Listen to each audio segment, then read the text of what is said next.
নমস্কার বন্ধুরা, আজ আমি যে গল্পটা পড়ে শোনাবো সেই গল্পটার নাম দুই বন্ধু, সুকুমার রায়ের লেখা। এক ছিল মহাজন আর এক ছিল সওদাগর। দুজনে ভারী ভাব। একদিন মহাজন এক থলি মোহর নিয়ে তার বন্ধুকে বলল, ভাই, কদিনের জন্য শ্বশুর বাড়ি যাচ্ছি, আমার কিছু টাকা তোমার কাছে রাখতে পারবে? সওদাগর বলল, পারবো না কেন? তবে কি জানো, পরের টাকা হাতে রাখা আমি পছন্দ করি না। তুমি বন্ধু মানুষ, তোমাকে আর বলবার কি আছে। আমার ওই সিন্দুকটি খুলে তুমি নিজেই তার মধ্যে তোমার টাকাটা রেখে দাও, আমিও টাকা ছোঁবো না। তখন মহাজন তার থলে ভরা মোহর সেই সওদাগরের সিন্দুকের মধ্যে রেখে নিশ্চিন্ত মনে বাড়ি ফিরে গেল। এদিকে হয়েছে কি, বন্ধু যাবার পরেই সওদাগরের মনটা কেমন একটা উসখুস করছে। সে কেবলই ওই টাকার কথা ভাবছে, আর মনে হচ্ছে যে বন্ধু না জানি কত কি রেখে গেছে, একবার খুলে দেখতে দোষ কি। এই ভেবে সে সিন্দুকের ভেতর উঁকি মেরে থলিটা খুলে দেখল। থলি ভরা চকচকে মোহর। এতগুলো মোহর দেখে সওদাগরের ভয়ানক লোভ হলো। সে তাড়াতাড়ি মোহরগুলো সরিয়ে তার জায়গায় কতগুলো পয়সা ভরে থলিটাকে বন্ধ করে রাখল। 10 দিন পরে তার বন্ধু যখন ফিরে এলো, তখন সওদাগর খুব হাসি মুখে তার সঙ্গে গল্প সল্প করলো, কিন্তু তার মনটা কেবলই বলতে লাগলো, কাজটা ভালো হয়নি। বন্ধু এসে বিশ্বাস করে টাকাটা রাখলো, তাকে ঠকানো উচিত হয়নি। এই কথা সে কথার পর মহাজন বলল, তাহলে বন্ধু, আজকে টাকাটা নিয়ে এখন উঠি, সেটা কোথায় আছে? সওদাগর বলল, হ্যাঁ বন্ধু, সেটা নিয়ে যাও, তুমি যেখানে রেখেছিলে সেইখানেই পাবে, আমি থলিটা আর সরাইনি। বন্ধু তখন সিন্দুক খুলে তার থলিটা বের করে নিল, কিন্তু কি সর্বনাশ! থলি ভরা মোহর ছিল, সব গেল কোথায়? সব যে কেবল পয়সা!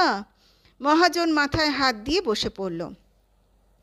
সওদাগর বলল, ও কি বন্ধু, মাটিতে বসলে কেন? বন্ধু বলল, ভাই, সর্বনাশ হয়েছে। আমার থলি ভরা মোহর ছিল, এখন দেখছি একটাও মোহর নেই, কেবল কতগুলো পয়সা। সওদাগর বলল, তাও কি হয়? মোহর কখনো পয়সা হয়ে যায়? সওদাগর চেষ্টা করছে এরকম ভাব দেখাতে যেন সে কতই আশ্চর্য হয়েছে, কিন্তু তার বন্ধু দেখল তার মুখখানা একেবারে ফ্যাকাশে হয়ে গেছে। ব্যাপারটা বুঝতে তার আর বাকি রইল না।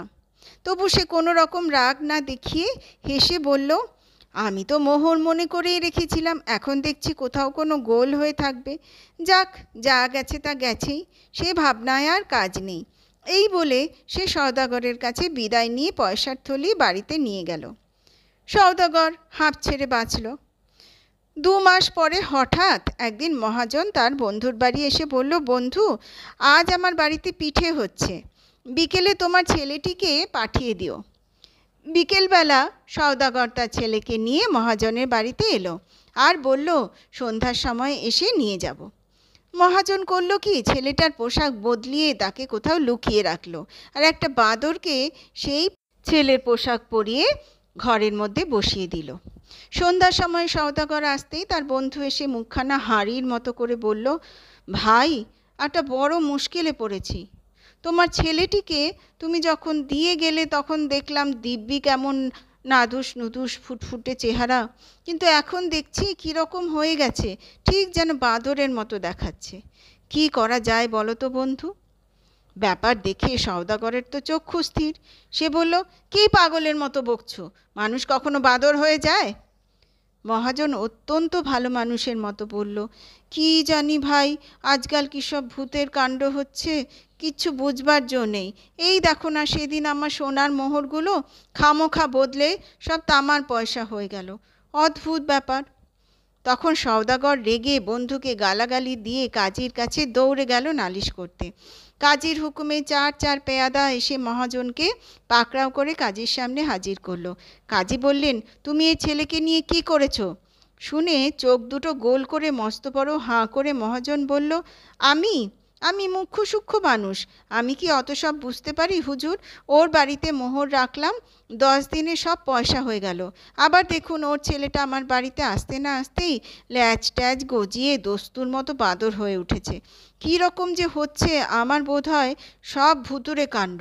এই বলে সে কাজীকে লম্বা সেলাম করতে লাগলো।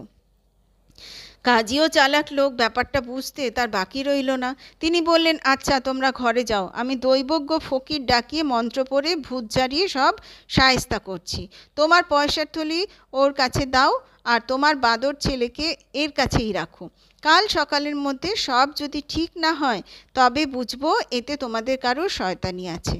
সাবধান, তাহলে তোমার পয়সাও পাবে না, মোহরও পাবে না, আর তোমার ছেলে তো মরবেই। ছেলের বাপ মা খুড়ো জ্যাঠা সব শুদ্ধ মেরে সাবার করব। সওদাগর পয়সার থলি সঙ্গে নিয়ে ভাবতে ভাবতে ঘরে চলল। মহাজন বাদর নিয়ে হাসতে হাসতে বাড়ি ফিরল। ভোর না হতেই সওদাগর থলির মধ্যে আবার মোহর ভরে মহাজনের বাড়ি গিয়ে বলছে, বন্ধু বন্ধু, কি আশ্চর্য, দেখে যাও, তোমার পয়সাগুলো আবার সব মোহর হয়েছে। মহাজন বলল, তাই নাকি? কি আশ্চর্য, এদিকে সেই বাঁদরটাও তোমার খোকা হয়ে গেছে।